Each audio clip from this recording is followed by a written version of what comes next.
If you could stand 5,000 feet beneath the surface of the mid-Atlantic, you would experience a solitude so absolute it feels heavy. The pressure here is enough to crush a main battle tank into a sheet of foil.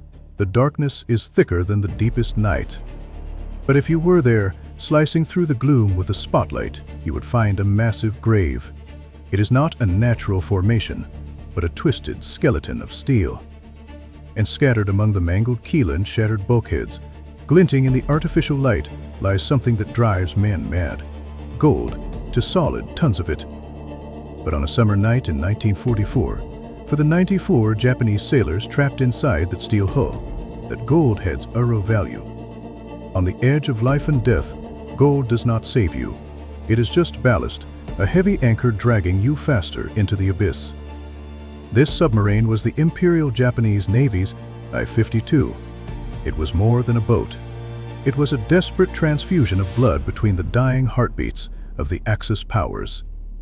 It was Japan's final grand ambition on this planet, and its destruction was not merely a sinking, it was a brutal preview of a new world. It was the moment the world realized that the masters of the ocean had changed. Today we are diving into a story of invisibility versus somnolence. A story of samurai spirit clashing against the cold, hard math of industrial slaughter. Let us rewind the clock to June 23, 1944. The location is 870 nautical miles west of the Cape Verde Islands. Dead center of the Atlantic Ocean. It is one of the most desolate stretches of water on Earth. The waves are rough, the moon is hidden, heavy clouds blot out the stars. For Commander No Cameo, standing inside the I-52, this is perfect weather. No stands in the cramped control room. The air is thick, a suffocating soup of diesel fumes, unwashed bodies, and the sour reek of molding rice. The perfume of a long-haul submarine voyage. But No does not care about the smell. His hand grips the periscope lever, his palms slick with cold sweat. Beneath his feet hums the I-52, a C-3 class Argo submarine. She is a Leviathan, displacing over 2,500 tons submerged. A steel whale built for a singular purpose. She has come all the way from Kure, Japan, slipped through the Malacca Strait, crossed the entire Indian Ocean, and rounded the storm-lashed Cape of Good Hope. Now, she is in the Atlantic. This is the Yanage mission. A top-secret, desperate barter. Japan needs Nazi Germany's dark technology. Blueprints for jet engines, advanced radar, optical sights. Germany needs the raw materials Japan has plundered from Southeast Asia. It is a desperate run across half the globe. And No checks the chronometer. It is time. He orders the boat to surface.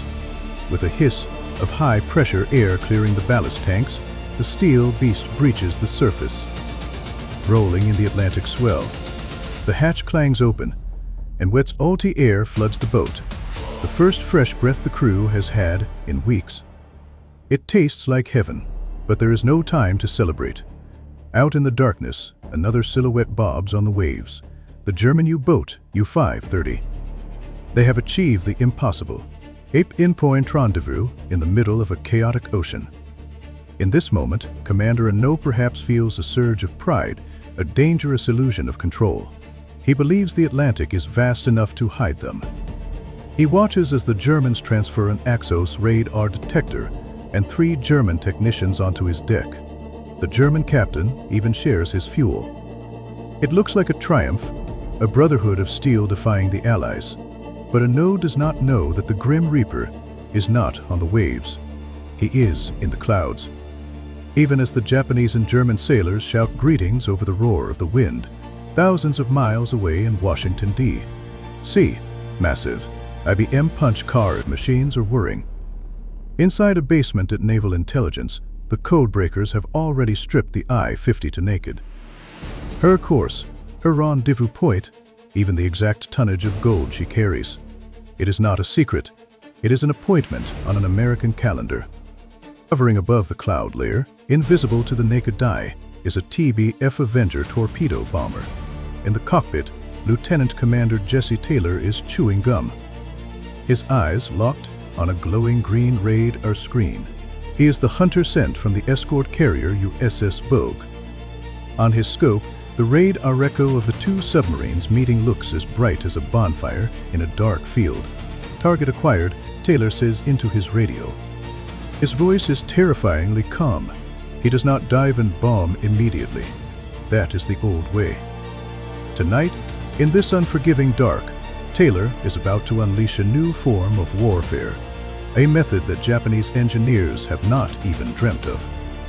A method that relies not on sight, but on sound and algorithms. He dips the nose of his Avenger, punching through the clouds. As he descends, he flips a switch. He is not dropping bombs yet. He is dropping a pattern of cylinders that look like colorful soup cans. These are Sonobuoys. We have to pause here to understand why these floating can spell the end of the samurai. Before 1944, anti-submarine warfare was like a hawk hunting a field mouse. The hawk had to see the mouse. Once the sub dove, the ocean became an opaque wall. The sub vanished. But the Sonobuoy changed the laws of physics. When these devices hit the water, they transform. A hydrophone drops on a wire into the deep, becoming a sensitive electronic ear. An antenna pops up on the surface, broadcasting everything that ear hears directly to the pilot above. Imagine the scene. The rendezvous ends. U-530 dives and flees. Commander Renault, sensing danger, orders the I-52 to crash dive.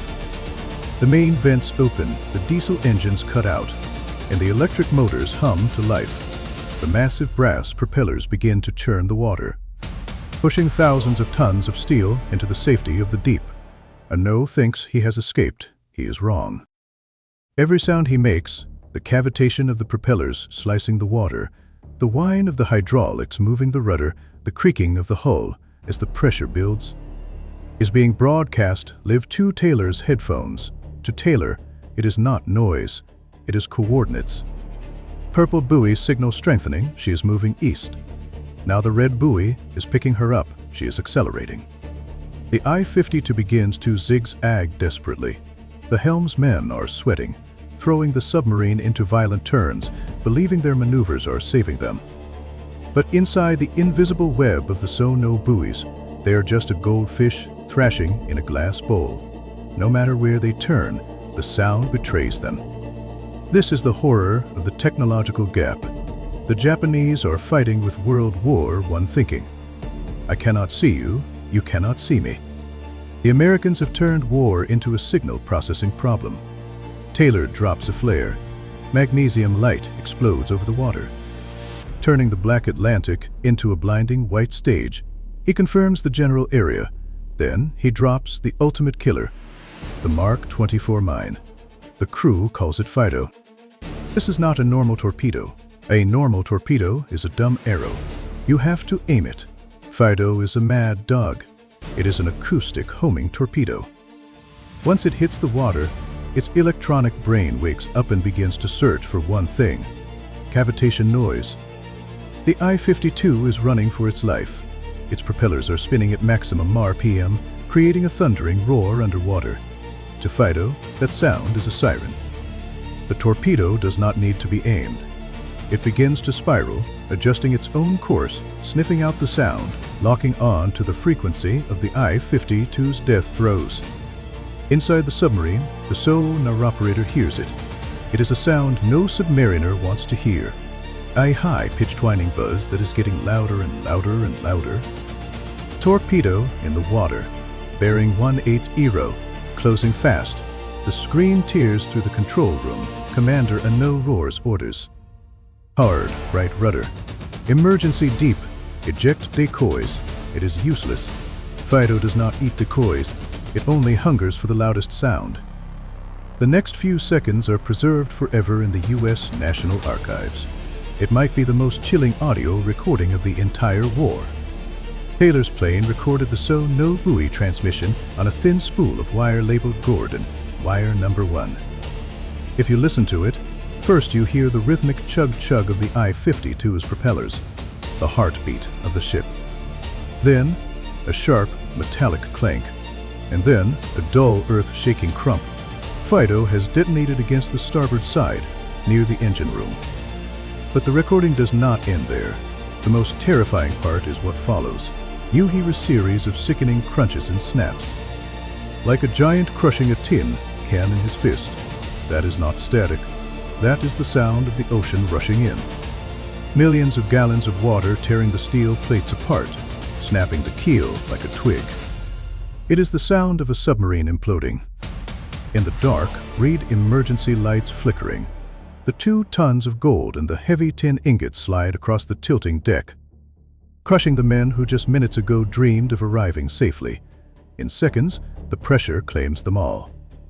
To be absolutely sure, another American plane drops a second Fido. The recording captures the finality of it. The sounds of the wreckage breaking apart as it spirals down to the seafloor. 3 hours later, the ocean is silent again. Only the colorful so no buoys bob on the surface, plastic tombstones for 90 for men. The sinking of the I-52 was not an anomaly. It was a symptom of a total collapse. When we pull back from this specific tragedy and look at the Pacific War's underwater front, the data is cold and absolute. Japanese submarines were monsters. They built the I-400 class, the largest submarine seen until the nuclear rage. These were underwater aircraft carriers, 400 feet long, carrying 3 Seir on attack float planes in a waterproof hangar. The Japanese plan was science fiction come to life. Sail underwater to the U.S. West Coast, surface, launch planes, and strike. It was a vision born of samurai romance. The idea of the decisive blow, the single weapon that changes everything.